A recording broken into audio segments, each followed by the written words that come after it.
मन की बात में कई बार खेल के संबंध में, खिलाड़ियों के संबंध में कुछ न कुछ बातें आपने मेरे से सुनी ही है। और पिछली बार तो कॉमनवेल्थ गेम्स के हमारे नायक अपनी मन की बातें इस कार्यक्रम के माध्यम से हमें बता रहे थे। नमस्कार सर। मैं छवि यादव नोएडा से बोल रही हूँ। मैं आपकी मन की बात की रेगुलर लिसनर हूँ और आज आपसे अपनी मन की बात करना चाहती हूँ। आजकल की गर्मी की छुट्टियाँ शुरू हो गई हैं और एक माँ होने के नाते मैं देख रही हूँ कि बच्चे ज़्यादातर समय इंटरनेट गेम्स खेलते हुए बिताते हैं।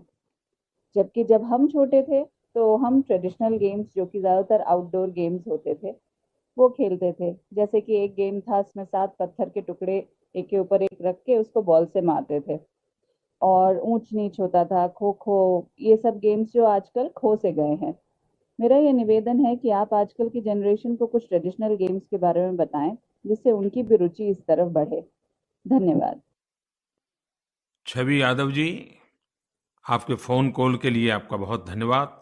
यह बात सही है कि जो खेल कभी गली गली हर बच्चे के जीवन का हिस्सा होते थे, वे आज कम होते जा रहे हैं।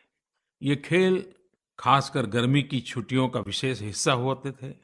कभी भरी दोपहरी में तो कभी रात में खाने के बाद, बिना किसी चिंता के, बिल्कुल बेफिक्र होकर के बच्चे घंटों घंटों तक खेला करते थे।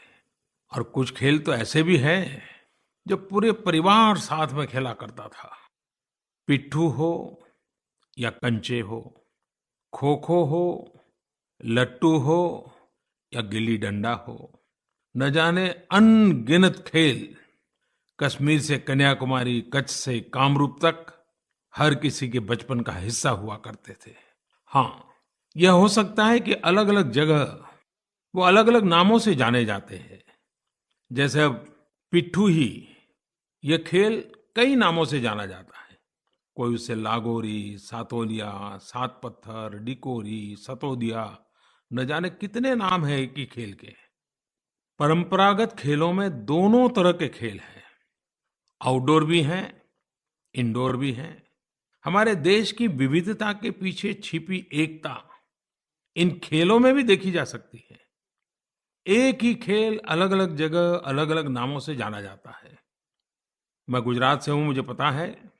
गुजरात में एक खेल है जिसे चोमल इस्तो कहते हैं। ये कोड़ियों या इमली के बीज या डाइस के साथ और 8 बाय 8 के स्क्वायर बोर्ड के साथ खेला जाता है। यह खेल लगभग हर राज्य में खेला जाता था। कर्नाटक में इसे चौका बारा कहते थे, मध्य प्रदेश में अत्तू, केरल में पकीड़ा काली, तो महाराष्ट्र में चंपल, तो तमिलनाडु में दायाम और थायाम, तो कहीं राजस्थान में चंगापो। न जाने कितने नाम थे। लेकिन खेलने के बाद पता चलता है हर राज्य वाले को भाषा भले न जानता हो। अरे वाह, ये खेल तो हम भी करते थे। हम में से कौन होगा जिसने बचपन में गिल्ली डंडा न खेला हो। गिल्ली डंडा तो गांव से लेकर शहरों तक में खेले जाने वाला खेल है। देश के अलग अलग भागों में इसे अलग अलग नामों से जाना जाता है। आंध्र प्रदेश में इसे गोटी बिल्ला या कर्रा बिल्ला के नाम से जानते हैं। ओडिशा में उसे गुलीबाड़ी कहते हैं। तो महाराष्ट्र में इसको वित्ती डांडू कहते हैं। कुछ खेलों का अपना एक सीजन होता है। जैसे पतंग उड़ाने का भी एक सीजन होता है, जब हर कोई पतंग उड़ाता है।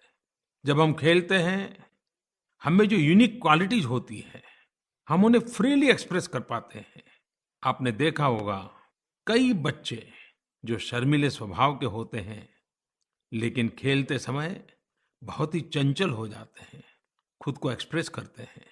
बड़े जो गंभीर से दिखते हैं, खेलते समय उनमें जो एक बच्चा छिपा होता है, वो बाहर आता है। पारंपरिक खेल कुछ इस तरह से बने हैं कि शारीरिक क्षमता के साथ साथ वो हमारी लॉजिकल थिंकिंग, एकाग्रता, सजगता, स्फूर्ति को भी बढ़ावा देते हैं। और खेल सिर्फ खेल नहीं होते हैं, वो जीवन के मूल्यों को सिखाते हैं। लक्ष्य तय करना, दृढ़ता कैसे हासिल करना, टीम स्पिरिट कैसे पैदा होना, परस्पर सहयोग कैसे करना।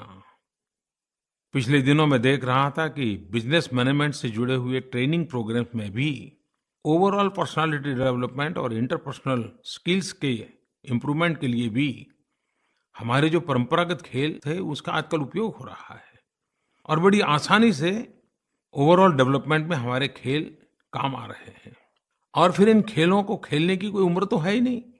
बच्चों से लेकर के दादा दादी नाना नानी जब सब खेलते हैं तो ये जो कहते हैं ना जनरेशन गैप, अरे वो भी छूमंतर हो जाता है। साथ ही साथ हम अपनी संस्कृति और परंपराओं को भी जानते हैं। कई खेल हमें समाज पर्यावरण आदि के बारे में भी जागरूक करते हैं। कभी कभी चिंता होती है कि कहीं हमारे ये खेल खो न जाए, और वो सिर्फ खेल ही नहीं खो जाएगा, कहीं बचपन ही खो जाएगा और फिर उस कविताओं को हम सुनते रहेंगे। ये दौलत भी ले लो ये शोहरत भी ले लो, भले छीन लो मुझसे मेरी जवानी, मगर मुझको लौटा दो बचपन का सावन, वो कागज की कश्ती वो बारिश का पानी। यही गीत हम सुनते रह जाएंगे। और इसलिए ये पारंपरिक खेल, इसको खोना नहीं है। आज आवश्यकता है कि स्कूल मोहल्ले युवा मंडल आगे आकर इन खेलों को बढ़ावा दें। क्राउड सोर्सिंग के द्वारा हम अपने पारंपरिक खेलों का एक बहुत बड़ा आर्काइव बना सकते हैं। इन खेलों के वीडियोज बनाए जा सकते हैं जिनमें खेलों के नियम खेलने के तरीके के बारे में दिखाया जा सकता है। एनिमेशन फिल्में भी बनाई जा सकती हैं ताकि हमारी जो नई पीढ़ी है, जिनके लिए गलियों में खेले जाने वाले खेल कभी कभी अजूबा होता है, वो देखेंगे, खेलेंगे, खिलेंगे।